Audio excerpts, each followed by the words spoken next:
Welcome back to the Underdark, my friends. It's time for another visit to the lands of Middle-earth, this time in the form of two strategy games we'll be looking at today, Battle for Middle-earth and its sequel, Baphomet 2. Have you ever wanted to recreate your favorite battles from the movies? Do you just have an itch for an RTS with a fantasy setting? Do you want to burn the Shire down in a bloody scourge of hellish fire and manlet flesh to avenge those who died in the Battle of Greenfields? All of this and more await you in these two hidden gems for the PC. The control for these games is as simple as can be. Everything you do except for hotkey shortcuts is controlled with the mouse.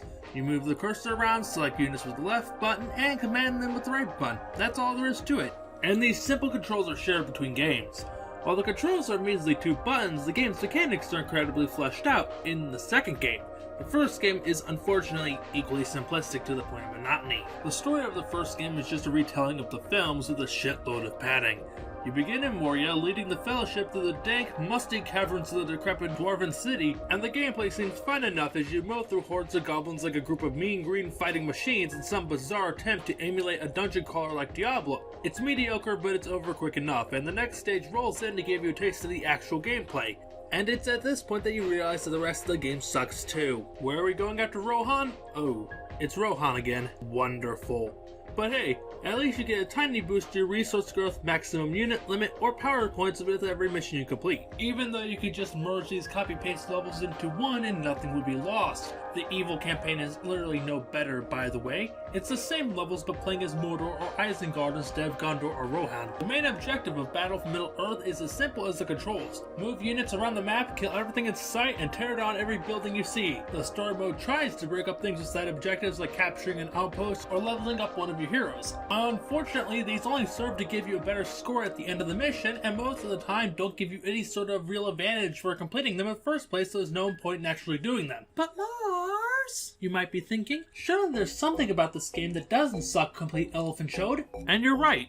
Almost. The gameplay. While the combat boils down to right-clicking on units that aren't yours and mowing them down with extreme prejudice, the mechanics around that are fairly solid. A large part of this game is accumulating and balancing your funds, as different units cost more based on their effectiveness. For example, a hero unit is going to cost a lot more than just a bunch of guys with pointy sticks. And you're tasked with balancing unit costs and how much space they take up in your army's reserves. Speaking of heroes, let's go over those real fast.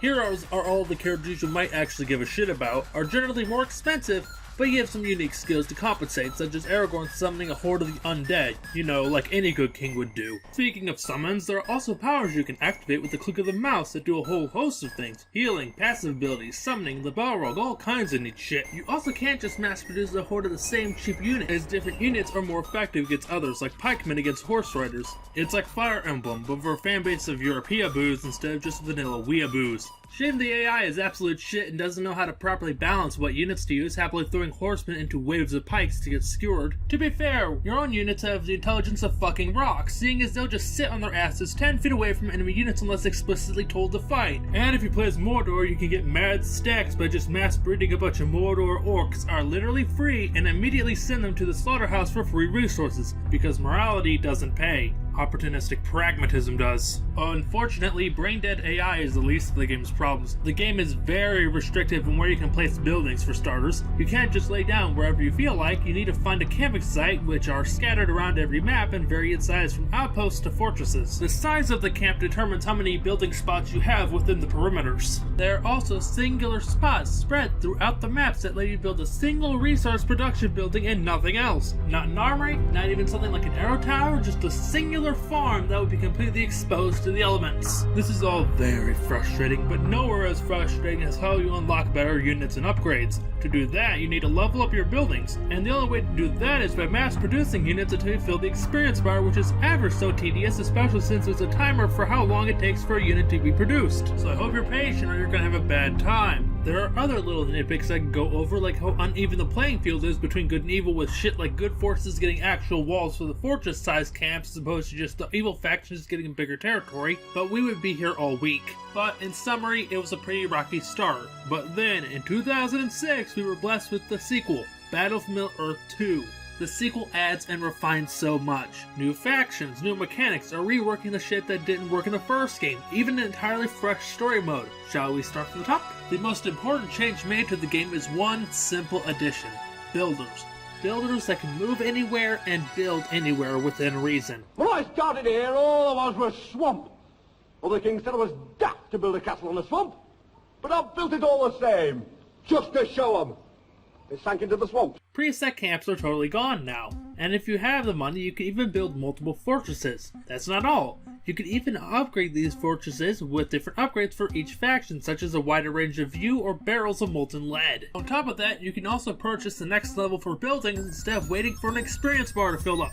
3 new factions are added to the roster: elves, dwarves, and goblins, each bringing new shit to the table. For example, while most of the other factions get fire arrows as an upgrade from their armory, elves trade in their normal arrows for fucking shotguns that send their foes flying. Dwarves, being master craftsmen, are all about siege weapons and upgrades to bolster their forces, and goblins can go fuck themselves. These green shits are fragile as hell, but their units are dirt cheap, they can use their farms as intersecting tunnels, and they can scale walls with ease. Another wonderful new mechanic is the introduction of naval combat, even if it is a mite simplistic. You just capture a harbor and can produce 4 kinds of ships: transport, galleon, seaborne siege weapon, and a suicide bomb. You know, just the essentials. Even if it's not super complex, it works really well and adds a lot if you know what you're doing. However, as I said before, the game also refines things that didn't work as well previously.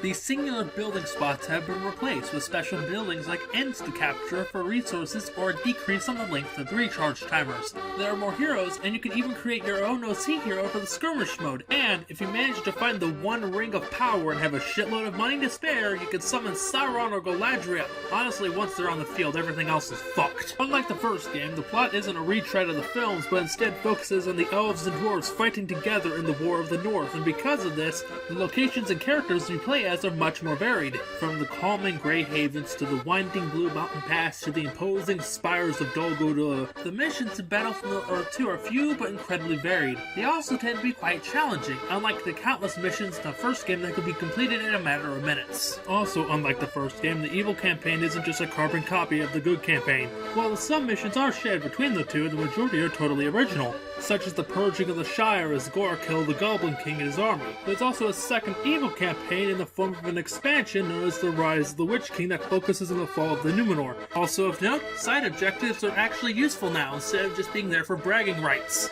All in all, great fucking game. But hey, that'll about do it. And honestly, this was awesome. It's been fun playing these games again, even if it did take me forever to find a copy of the second game. Unfortunately, since these games have been off the shelves for an eternity due to copyright, there's no easy way to play these. However, there's still hope in the form of the Battlefield Earth Reforged project, a fan-made remake that is currently in development that I will link to in the description. But I will see you all next time.